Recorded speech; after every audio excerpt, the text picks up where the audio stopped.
My name is Aguimar Júnior dos Santos Seixas, known here as Junior Fish. I was born here. I'm a Caiçara, a descendant of the Guaianazes, the first inhabitants of Paraty, the First Nation. I always follow the Caiçara culture, which is finding your own food, respecting nature, the forest.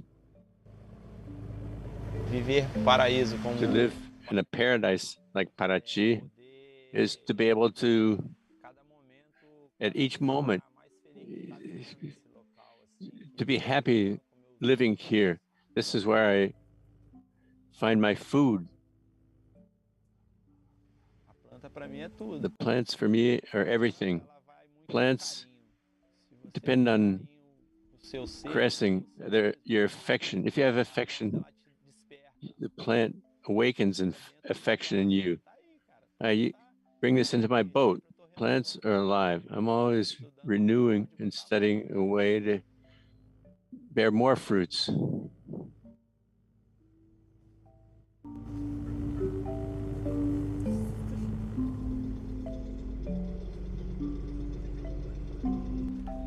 Aqui é uma enseada. This is a cove. E aqui é uma área. And this is an area that you can only access by boat, not by land. It's one of the beaches that's closest to Paraty. It's a beautiful beach. And this is where I harvest fruit and gather fruit from the forest.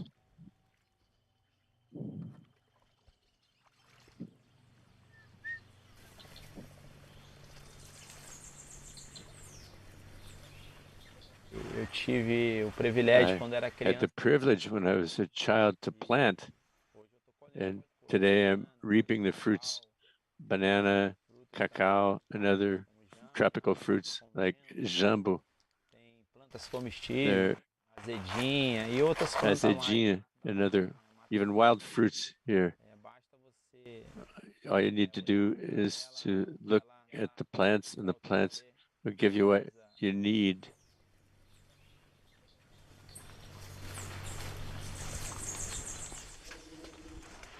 Tá molhado, mas the trunk is kind of wet and slippery, but the forest inspires me. It brings me lightness in life. To be able to talk to the beings of light in the fruit. They're the orishas who are in the forest. It's very spiritual for me.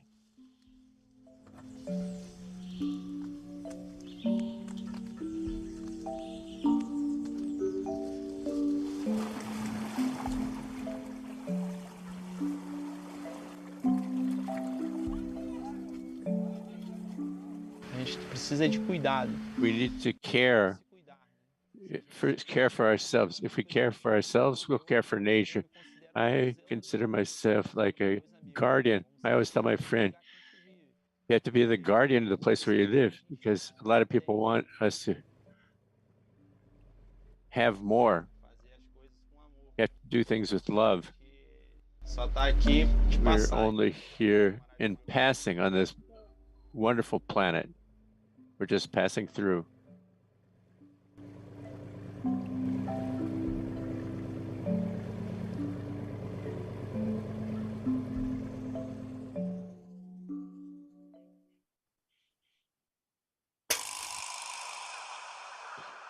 Ministério do Turismo. The Ministry of Tourism and the Casa Azul Association proudly present the 19th Flip, Paraty International Literary Festival.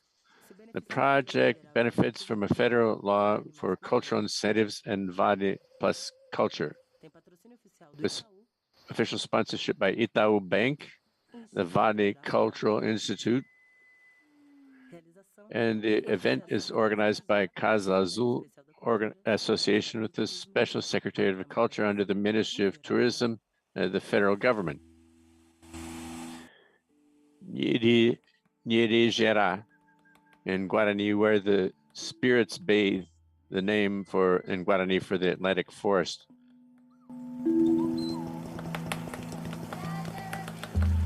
migrant botanies,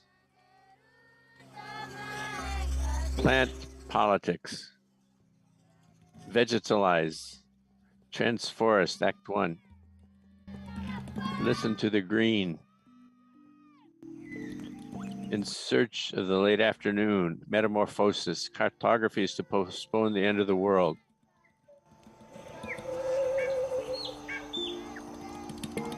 Essa mesa é ao vivo. This roundtable is broadcast live in 3 channels on internet, the original audio, Portuguese, and English. Please choose in the toolbar the language of your preference. You can ask questions and send them in throughout the broadcast through the YouTube chat box. At the end of the roundtable, some of these questions will be addressed to the authors. Thank you very much and have a wonderful flip.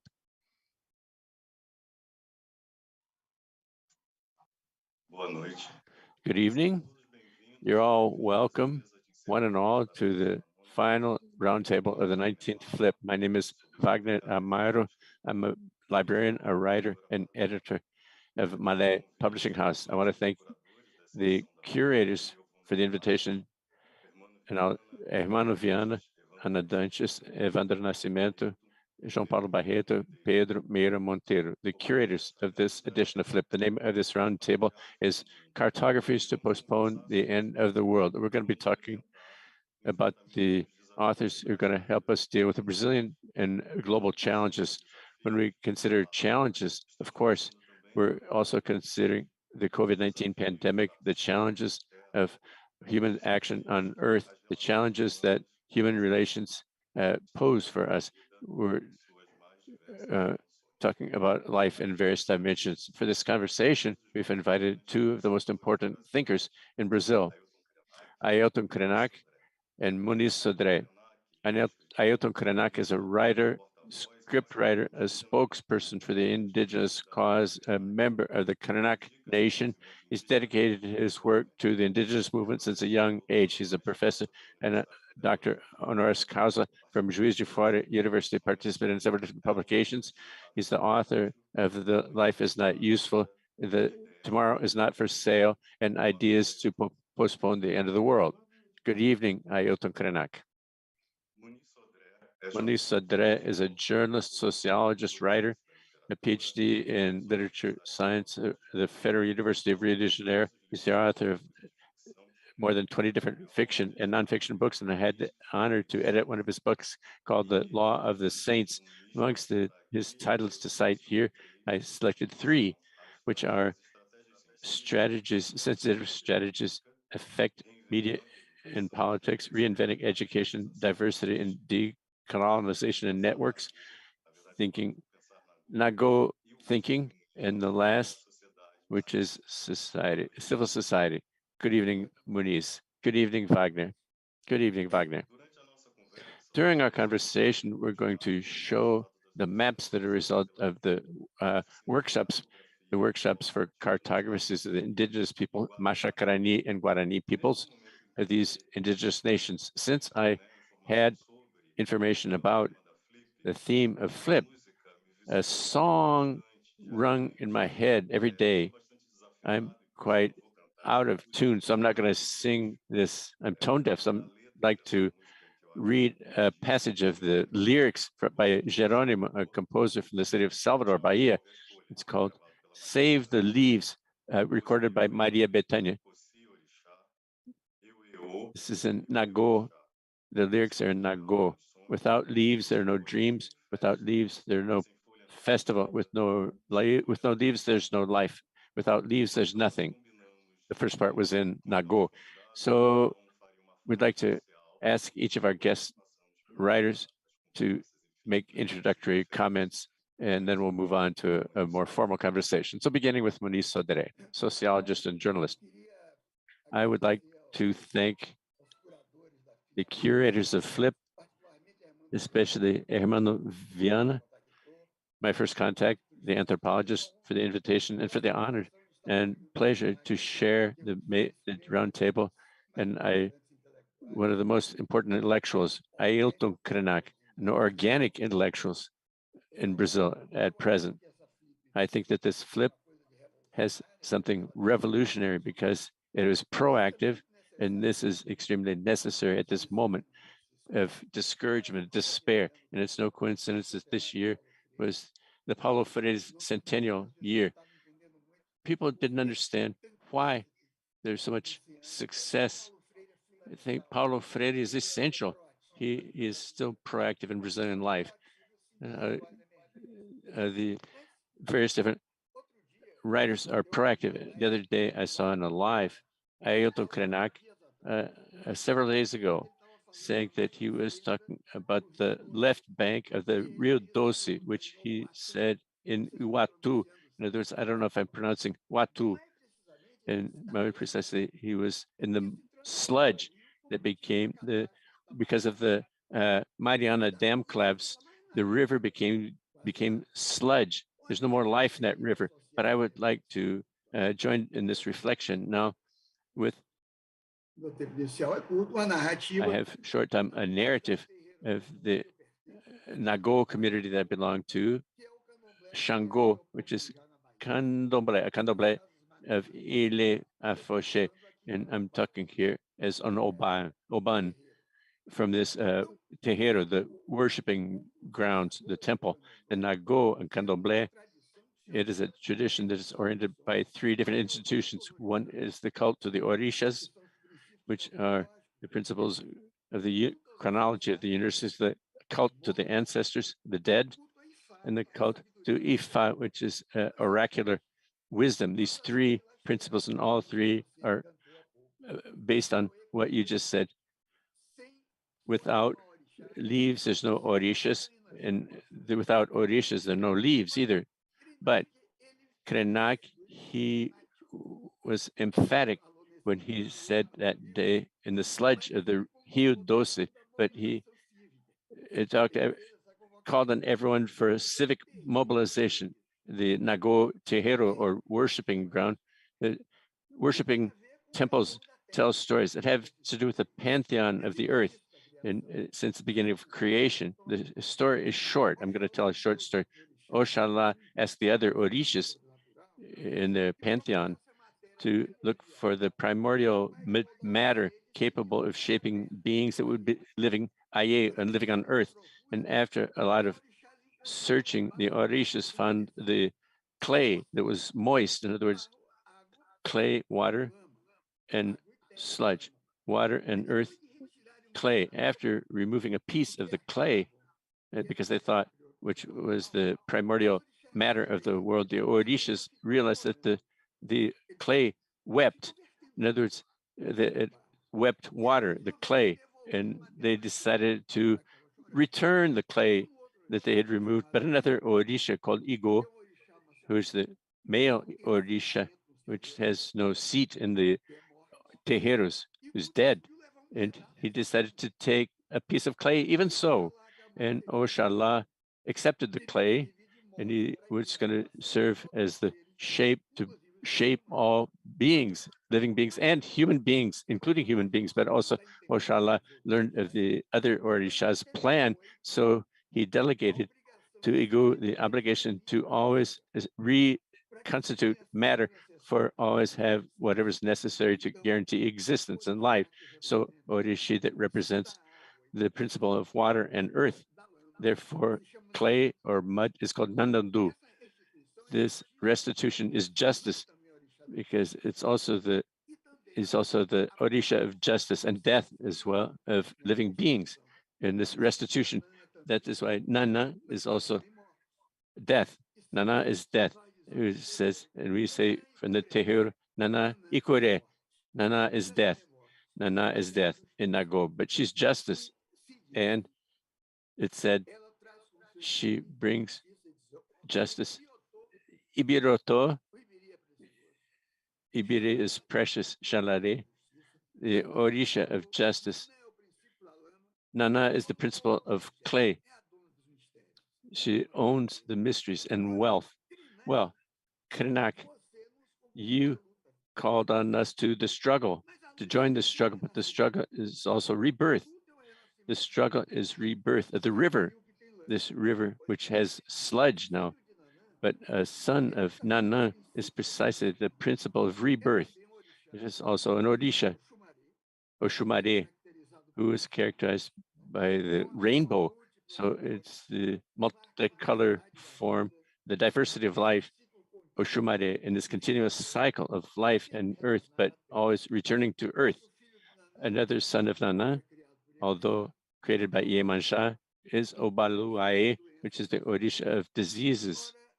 Well, Krenak, this story is just the beginning to tell you that we are together in the struggle for rebirth of the rivers, to say that with the rebirth, as well as all birth, is because it's a metamorphosis. So birth is a mystery. It's such a great mystery as the mystery of death, but it's a mystery that we must struggle for. And I think that I would like to hear you, Ailton Krenak.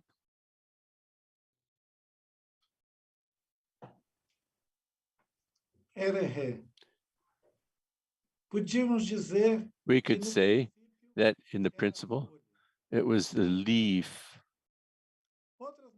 In the beginning, it was the leaf. Other people would say that in the beginning, it was the word.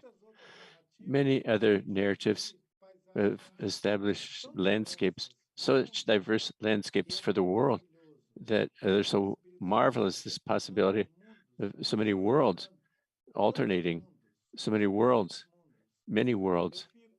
I am deeply, I'm gifted, it's like a gift to me, these words that draw us close to these beings, invisible beings to the eyes, the clouded eyes of those who are unable to walk on earth with joy with the joy that they should leave with each gesture, with each breath, breathing the air, water, fire, earth, leaves, and everything that we can imagine, and that is attributed, we attribute some sense to when we call it nature. It's wonderful.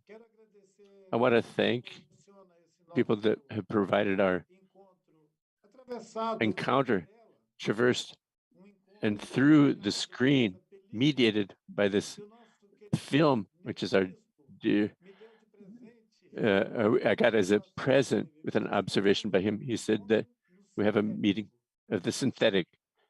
Nagô told me that, so we're here having an encounter of the synthetic. I still want a veiled desire to be able to, for me to meet this dear professor who inspires me, even without having had the opportunity to exchange visions and impressions using these communication resources. But it's a huge joy, So I pay tribute to these orishas who are dear. Sodré's Monet has brought us, and to say, Muniz Sodré, and to say that we can establish our worshiping place anywhere. That's why Gil talked about the parabolic camera, they can be anywhere. The parabolic camera, the elder said that when we cut a mast onto the ground to build our rights, the mast marked the center of the world. The post is so wonderful. The center of the world can be in so many places. The worlds that we talk about, we're talking about this world where we are in dispute, in a ceaseless dispute launched by the form of managing the world, which gave metastasis. It's called capitalism. It's metastasized capitalism. Some people already call it capital-centered, this time in which only our enchanted ones, only the force of our ancestors can translate. To imagine cartographies, establish cartographies of layers of worlds, where the narratives are so many and so plural that we don't need to enter into conflict with each other or clash when we evoke a foundation of the world. It's so wonderful that there are still memories concerning creations of worlds in the hundreds of people's traditions here from the Americas and Africa and Asia. We are always gaining this marvelous present of memories in the creation of worlds, these narratives which are so beautiful, which have a poetry, which is so wonderful that can give meaning to our unique experience in each context, in each people, in the sense of being experimenting life on the planet Earth for some time, despite always thinking of the place and the bank of this river. When I trigger my vision of the places on Earth, these cartographies, they include that vision, fantastic vision of the astronaut who looked from the space and said that Earth is blue. Earth is blue. That's wonderful. Earth is green. Earth is blue. Earth is wonderful because it is our mother. In the tradition of many, many, many of these peoples, the Amerindian peoples, from Tierra del Fuego all the way to Alaska and above Alaska, they always coincide poetics of this maternal sense of Earth, our mother, our Guarani cousins from the and brothers and sisters from the Atlantic forest called it Niede. Niede is this place, the Atlantic forest, which produces life. At the same time, it's a landscape, but it's also a ceaseless production of life, an unending production of life. The first time that these dear brothers and sisters Guarani shared with me one of these narratives of the creation of the world, two twins, primordial twins, had to come fold over the mountain range so the water wouldn't enter the land. It had to raise and double up the mountain range. It's an explanation for the topography and the geography that explains the formation of the mountains, of the valleys, and the bodies of water. And this is very, very good when we think of our Atu, our grandfather who had to dive into the water, and we realize that his capacity, his power to make this movement, being a body of water on the surface, it suffers an aggression. He dives in, searching for the deep layers of water and travels again with his path in the place of avoiding harm. So Atu is teaching us how to avoid harm, even knowing that this harm is vast. If we are living a capitalocene, like Anthropocene, there will be no place on the land that's not going to be assaulted by this sludge.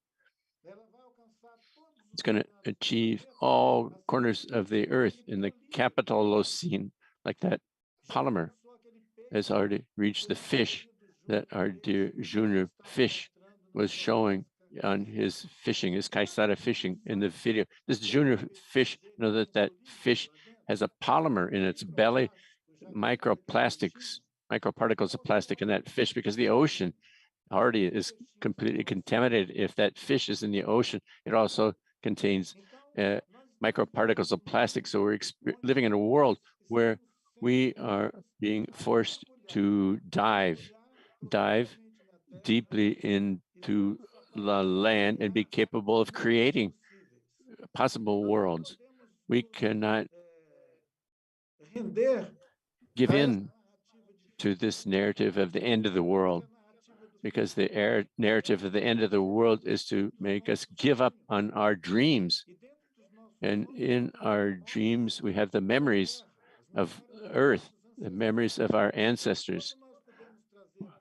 we can bring to this edition of Flip the Presence of these narratives of our ancestors, João Paulo Barreto, talking about how the Tucano indigenous nation, in the tradition of his people, the Tucano people, they understand the body, the human body, in this design made primordially in some shape that probably came from the clay itself.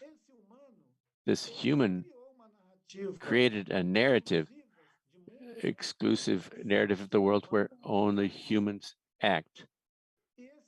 And this centralism of this human centrality silences all the other presences. They want to even silence the presence of the enchanted ones. They want to reduce to a mimicry what would be spiritual, to live transcendental experience of the body in communion with leaves, with lichen, with water, with wind, with fire, with everything, which is our power, which transcends the mediocrity that humans have reduced themselves to. This, for me, it is even an offense. Humans are accepting a humiliating condition of consuming the earth, eating the earth. We are losing our magic, which makes us being transcendental beings like the Orishas, as our ancestors, as all of those who in different narratives establish worlds for us to live, to dance, for us to sing. And amongst these worlds, apparently it's the desire of capital. Capital wants to make a sad world. It's a monotonous, sad world. That's what capitalism wants, for us to operate as if we were robots. And we cannot accept this from capitalism. I don't never lose the opportunity to provoke a new shift at each encounter that I have with the idea that we are sharing the world. I'm very happy to have a person who took this path of mining worlds, not only this Western nonsense of someone who becomes a master's or PhDs in one of these fancy institutions, or heads the UNESCO or the World Bank, or has a position in the United Nations. They appear like it's the dream for fulfillment of this, which is called in the 21st century of an intellectual. So sometimes I'm bothered with this environment because it can confuse us with someone who's wants a seat in one of these abstract places. I'm interested also in the sludge, in the clay, in the earth, in the land, but I want to know why our fish have to carry microparticles of plastic in their bodies, in their bellies. It's so light and beautiful. They swim so beautifully. Why do they have to stuff plastic particles into them? I was talking last week with a specialist. He told me that the microparticles of plastics are already in the children who are being born. I was appalled by that.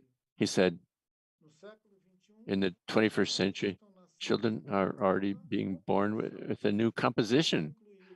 It's already includes in the children's bodies, their structures, micro particles of plastic, which moves inside our bodies. I thought this was a scandalous, appalling. We could be celebrating our ancestors and our narratives and our stories, which make us happy and make us light, but I could not fail to draw attention to the little fish, which I also learned what happens in the mountain range here, Serra do Mar, the fact that the Caiçara peoples and the Guarani peoples are nearly reduced to small islands and sites where they can still resist bravely against real estate speculation, against land grabbing of their territories and encroachment on this violence, including the violence which devastates these places that they are producing, like a cartography, an effective cartography, because as if the spirits come, these territories, our Maxakali brothers and sisters from the Rio Doce, and they speak so beautifully of the land, this land from which they were expelled. It's wonderful to learn the Maxakali people. They traveled the entire 18th century, the 17th, the 18th, and 19th centuries without having a place for them to rest their heads. Unlike other First Nations here who had reservations and so forth, but the Maxakali wandered, roaming in Brazil. The Brazilian state never gave them any respite or peace. They decided to occupy a place just now, which is an old territory of their narratives. This people who's capable of reconstituting the flora and fauna of a place which no longer exists, not even the animals or the plants, but they are able to name every single one of them and to say at what degree each of them is located.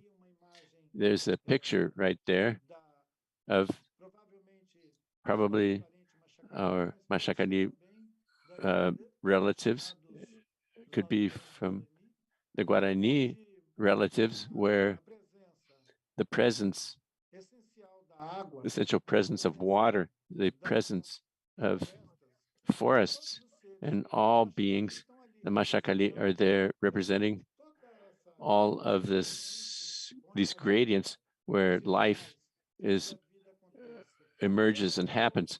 And it's wonderful because this region here of Rio Doce, Mucuri, it was from the early 20th century to the late 20th century, it was turned into a desert. But the Maxakali are able to see the forest, and they're able to invoke the names of all the insects, snakes, animals, birds, everything.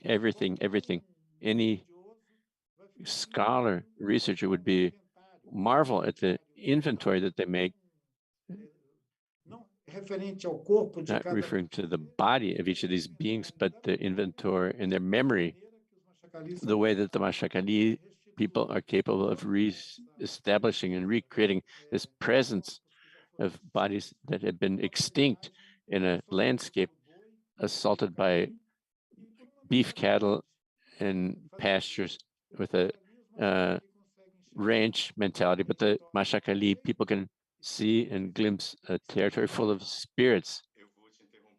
I'm going to interrupt you for a minute, Ailton. There's so many interesting things. I don't want to miss anything that you've discussed in this conversation. But thank you very much. I was fascinated by the issue of territory and cartography and this workshop that was proposed by the Maxakali people, and considering what Muniz Sodré developed in the Candomblé Temple, which is a book that I love. And as Muniz talks about the issue of territory and citizenship and how peoples who are subjugated establish other connections with the territory. I would like to bring Muniz Sodré into this conversation for him to comment a little bit about this. I was particularly interested when Ailton Krenak said that cartography is effective cartography. It's extremely interesting for me to see getting into the dimension of the sensitive, because in another way of thinking, another way of languages, the Maxakali people can write not only how the physical body, but the body and the memory. This reminds me of a writer that I met and worked, Caio Fernando Abreu.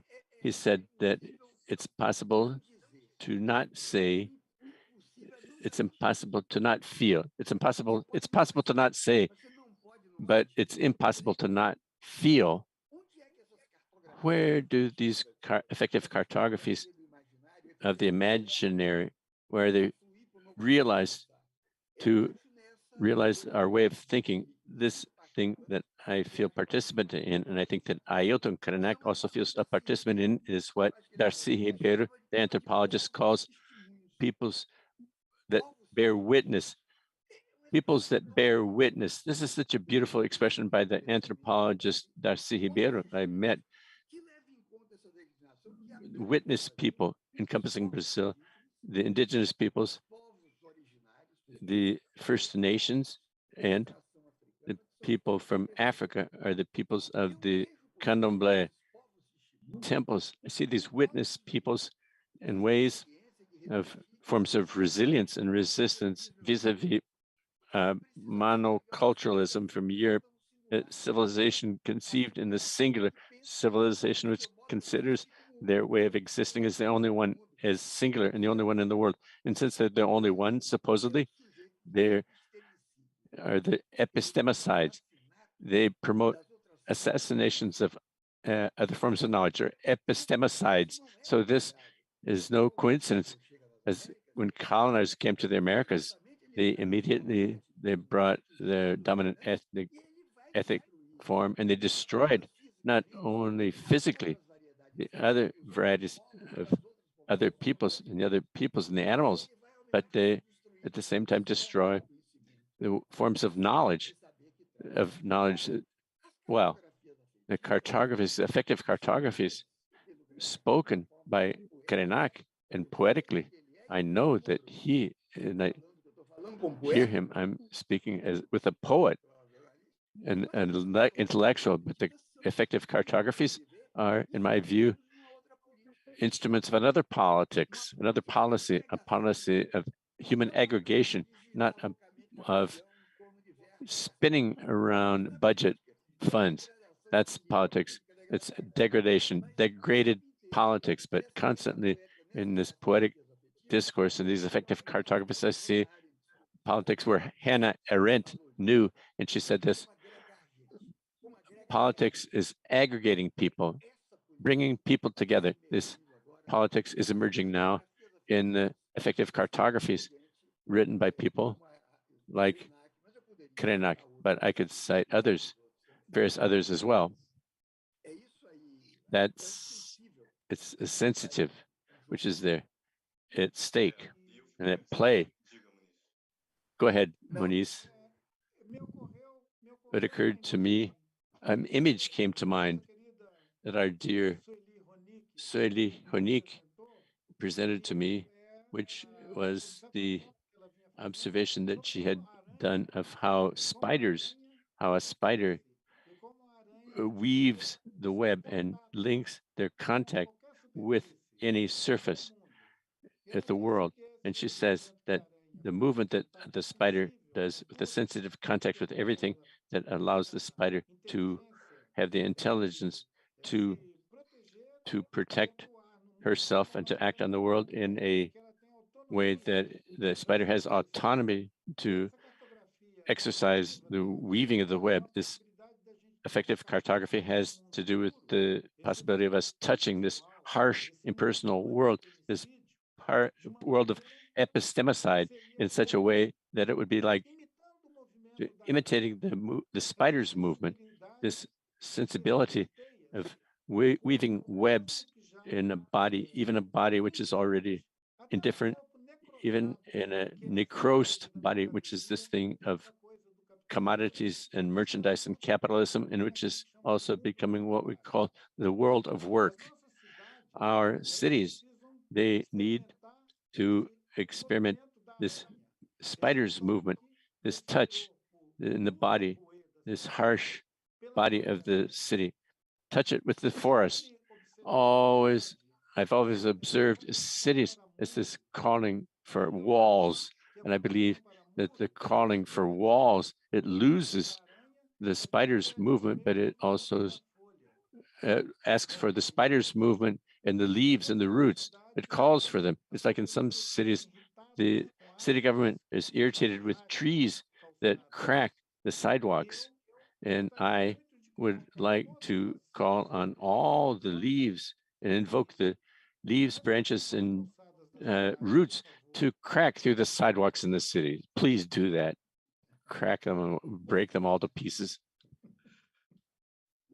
I'm going to bring up another topic for this conversation, thinking on this provocation by Ailton, and I love Ailton Krenak's provocations.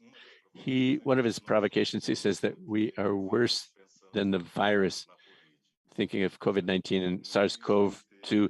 Muniz Sodré had COVID-19. He was hospitalized and he had a serious case. And I believe that he got a lot of thoughts from this experience. And Ailton talks about this in the book that he published recently. So I would like to hear from you two what you have thought about this current moment where the world is experiencing because of the COVID-19 pandemic.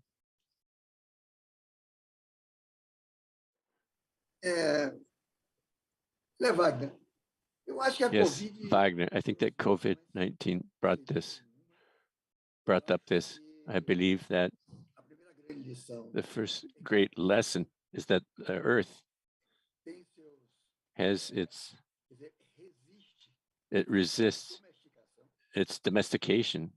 The side effects of domestication of the Earth, the virus is one of these effects. It's one of these effects. And what does it teach us initially as a lesson?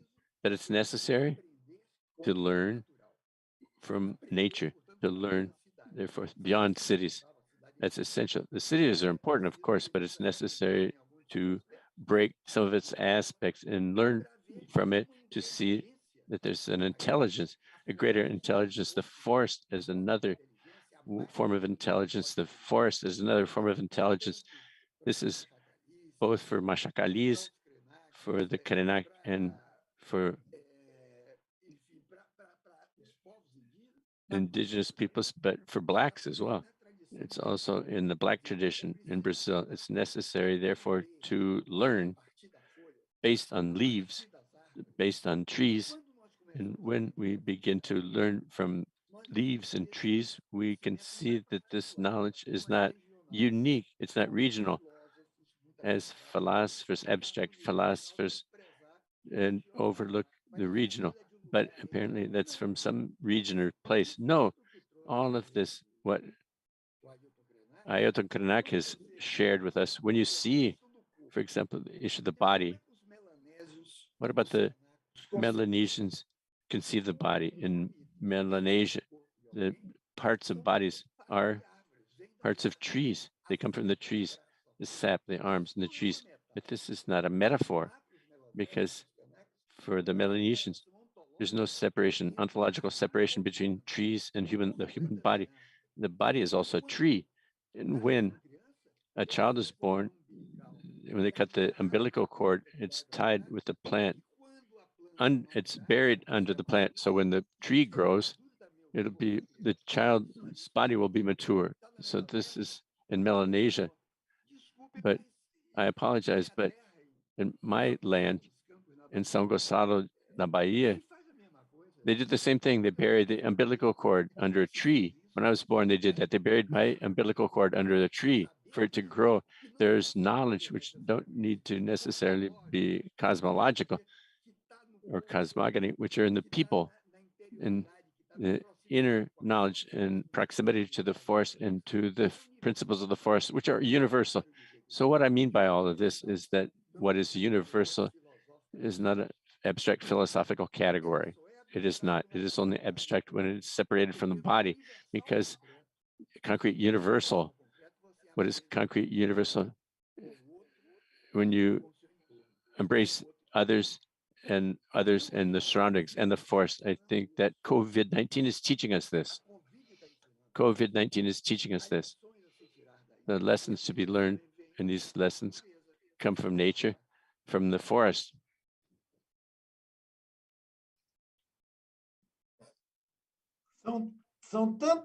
There are so many luminescences for us to observe. There is a poet from the Kuna people from Panama. His name is Sebaldo y Niwapchi. This last name is his Kuna last name. Sebaldo is a teacher at the University of Porto in Portugal, but he never stops visiting the islands, the Kuna people and race people live, the Kuna people on the coast of Panama. He says that the birth of a child, a Kuna child, involves identifying that body which arrives, identifying with a tree, as well as our Krenak relatives relate the umbilical cord to plants. He says that all the forests in Kunayala, the Kuna territory, are people. They have names because they coincide with the name of the child that was born and the boy or the girl. So it's wonderful because this almost like a transition, this transit between this body and the plant can be a banana tree, it can be a hardwood tree that lives 200 years. It doesn't matter how long it lasts, that tree, how long it lasts, that species. What matters is that the umbilical cord was buried when they plant that tree or plant, and the child and the plant have a common spirit. They share a common spirit. When João Paulo Barretos talks about the conception of the body in the tradition of his Tucano people from the upper Rio Negro and the Baniwa people and the Sana people, he said that there's frontier or border between the human body, this idea of this human body, and all of the other organisms around us, surrounding us, or there's no border between this idea of the body with this shape or configuration. It is an establishment, it's a long-lasting establishment of what we call civilization. A long time ago, there's probably a narrative of thousands of years ago where we convinced ourselves that we are this excellent thing, which is the human body. And we don't want to spread across other organisms other than this hygienic, sanitary figure of the human being, which is a horrible. That's why sometimes I say that Homo sapiens is now being worse than the virus, than the SARS-CoV-2. The metaphor is the following: if the virus were worse than humans, it would have prevailed and we would have disappeared, succumbed. Since we were able to fight the virus and annihilate the virus, this means that we are worse than the virus. I remember that person who hunted lions, and he hunted the lion and he hung the lion's head on the wall. Somebody asked him, why do you hang the lion's head on the wall? He said, to show that he's worse than the lion. If we are hanging the virus's head on the wall, it's because we're worse than the virus. We have to tell these stories as well.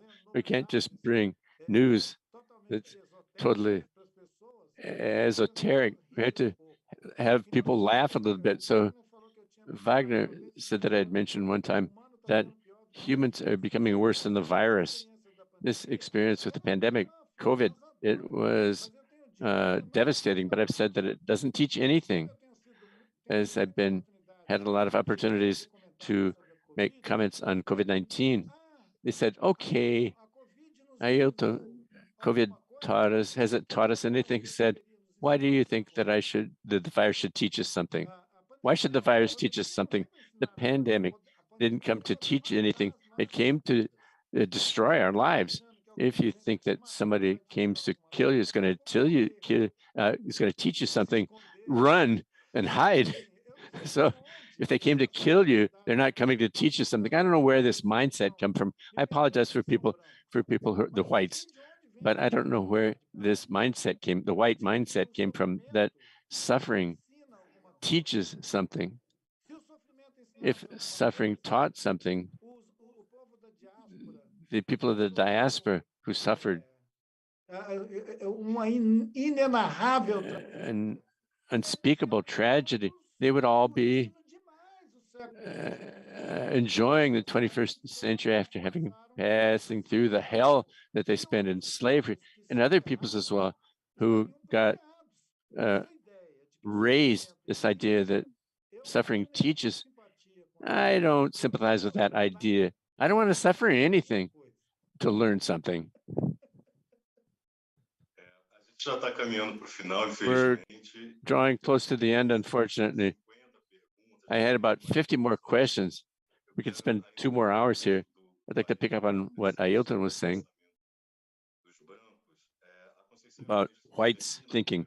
Conceição Evaristo was here yesterday in the program, and Conceição has this quote where I said, our history is not for lullabies for the big house, but to wake them up from their unjust dreams. Dafi Capinal has a quote, which I always quote these two and place them in dialogue. He says that the whites do not dream as far as we do. They only dream of themselves. And looking and reading these two quotes, I also thought, I was thinking of Muniz, Sodré, and Ailton, Krenak, and all the thinking that we need still to encourage of decolonization, the degree to which we still need to do this, decolonization, especially education in schools. So I think that perhaps it may be my last question. I don't know if I'll have time for another question, but I would like for you to comment a little bit about this, how we can, I don't like to ask, how can we do something? I hate that kind of question, but I'd like to hear you a little bit about that anyway. Wagner, we are living under the aegis of the myth of the Republic, and the Republic is a myth, the myth of equality here in Brazil, period. It's beautiful, it's good in some sense to ask for equality, but equality is a myth, and I know that it is fed by the progressive thinking and that of the left in general, but there's a huge difference between equality and freedom. One thing is constitutional equality, another thing is freedom that's acquired in the democratic clash. This myth of equality is based on the myth that the unicity of the Brazilian people, because the Brazilian people, wow, come on. Brazil is characterized by radical heterogeneity, plurality.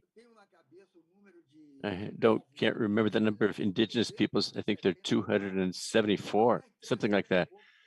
Probably 300 people. Ailton can probably tell us in 200 and some languages. Just the indigenous peoples alone. The people in Candomblé are another people.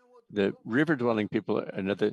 The Caboclo, the Brazilians in the backlands. Based on this diversity, you cannot forge the myth of a single people that the Brazilian people, a single people who have the state apparatuses and they're white and rule their interests. They preserve their interests as if everyone were equal in the Constitution, okay, in 1988, which said that, and it was never materialized or fulfilled. So I think at this moment we are struggling.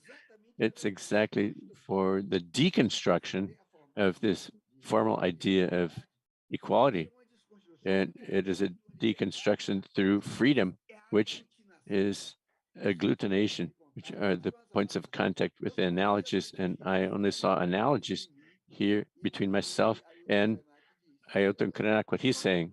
There are analogies, there's the correspondences, points of contact that are most important and more important than the differences of thinking. What fights racism in Brazil, for example, is no logic, universal logic. It's approximation. It's approximation, an approach. You do testing in approximation. So this logic of approximation, this proactive movement for us to draw together and collaborate, I think, is what fights and brings down to the earth this abstract idea of equality. We're diverse. Diversity is the concrete universal that we are part of and that we are immersed in. In diversity, produced by the model of colonization that the American continent suffered. This diversity, it is not voluntary because I remember that there were gypsies. I remember that there were the Syrian and Lebanese peoples in the 17th century. There were already Syrians and Lebanese here in Brazil. Hearing the story that we only had Indians, blacks, and whites, I think that the Syrians said, people are crazy. And the gypsies heard that and they said, what do they mean by that? So the invisibility of this fantastic diversity of Brazil that Muniz Sodré is talking about, it's so amazing to say that we are all equal. It's to suggest that we're also blind or stupid. So a narrative that wants to establish a sameness amongst us, a monotonous sameness, it's an offense. It's offensive. I like Darcy Ribeiro. I myself, I call up quotes by Darcy, but I would like to say the following. If there's something that I thought was strange in Darcy, it was his idea of always invoking the idea of the Brazilian people. Okay, I think that it was something like a beating on the Brazilian's chest. Oh, the Brazilian people, this business of Brazil, just as like the Brazilian egg. So let's invoke the Brazilian egg, not the Brazilian people, because the Brazilian people don't exist.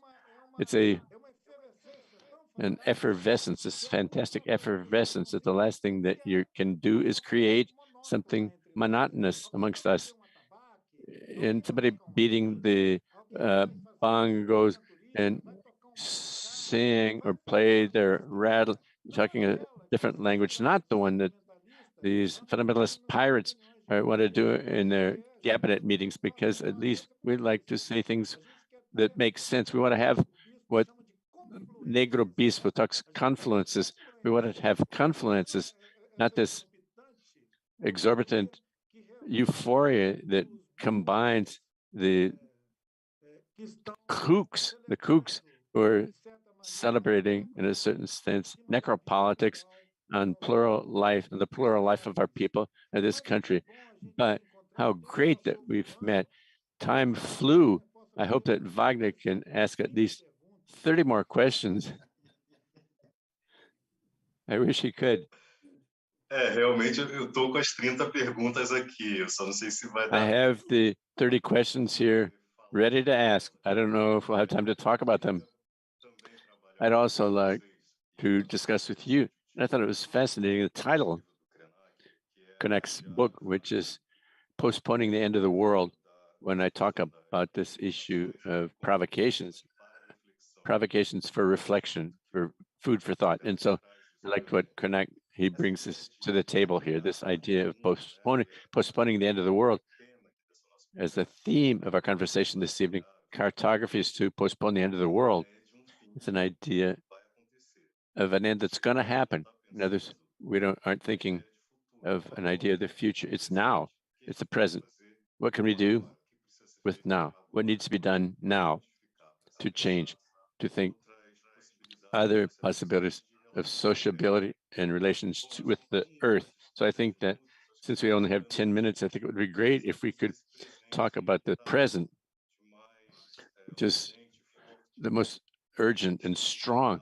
We need to expand the awareness concerning these themes, these issues. And if I said something stupid about the idea of postponing the end of the world, correct me, please. But that's what I think anyway. I would like to make an observation here. The word world and humans have to do with the beginning of here, with the concern, Ailton's concern, and I brought the issue of the sludge in the Rio Doce. The word world comes from the moat that separated the castles from the outside world. It was the sludge, that thing in the moat.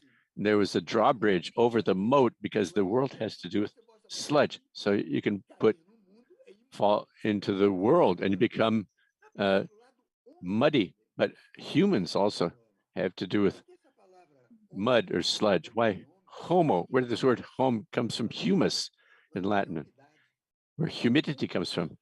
Humus is the state of the earth and water. And going back to the beginning of rebirth, in other words, this sludge, which is foul It's something that we dive into. You dive under it and we achieve our rebirth. In a sense, this humans, we have to have something new and different flourish out of this. Therefore, necrosis is not just necropolitics. The necrosis, there's a necro reserve to kill people. The guardians, the guard dogs of the capitalocene, the necrosis. There is necropolitics, there is necro comes from disease, and I believe that we are talking here in the spirit of this flip of rebirth and a proactive approach and speech. That's what I deduced from that beautiful image that Ailton Krenak brought of this sludge in the river, but diving under it, the river which searches for redemption and rebirth as we're emerging from COVID-19. COVID does not teach us anything, but nature that we were forced to return to is teaching us something through all this. As while we alternate here, Vagner, once in a while I see something that shows the work of cartographies, the images, and both here in Minas Gerais and in the coastline by our Guarani relatives from Rio Silveira and other villages. There's a village, Itachi, I think is the name of this village, in the Silveira River. I don't know if I'm pronouncing the name of the village. They're young Guarani people doing the maps there, and they are exactly backing this our conversation concerning cartographies for postponing the end of the world. I've always been interested in some graphic representation of the worlds that we dream of, but it's obvious that there is also juxtaposition, several different layers and planes of the world, and some of them can only be evoked, can only be called to land on Earth when we are able to have this experience, which I called effective cartography, which is when people were stripped of everything, where they have no more land to stand on, but they can create a world to be re-inhabited. So these cartographies, the orientation that these authors of these cartographies proposed to do was precisely to show the invisible. They are talking with the invisible world. When I talk about postponing the end of the world, it's not exactly this world that we're disputing. I'm not interested in its, so to speak, not interested in postponing the end of this world with this such violent scheme. I want it to disappear midnight today for us to wake up in another world tomorrow, but we are acting in the sense of the transfiguration. We want to evoke those worlds of these effective cartographies where the river can escape the harm and damage, where life can escape the stray bullets, and where the sense of freedom that Muniz Sodré evoked is not a condition for acceptance of the subject, but it is an experience as radical as affirming that life is a cosmic dance. It goes beyond the idea of finitude. It's not that we're going to no longer die or anything like that. Long before, we're all going to transfigure. We're also all going to transform. Metamorphosis is our environment, and that are the leaves, the branches, and everything that exists. So we are in this wonderful experience of transforming ourselves constantly in another, and never the same. And if colonialism caused us such harm, almost irreparable harm, it was to say that we are all equal. And we're going to have to belie that myth.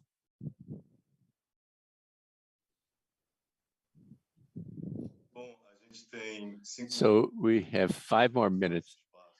I'm going to use this space to thank Flip for the invitation, to say how moved I am to be here talking with Ailton, Krenak, and Muniz Sodré. It was so important to hear you, to exchange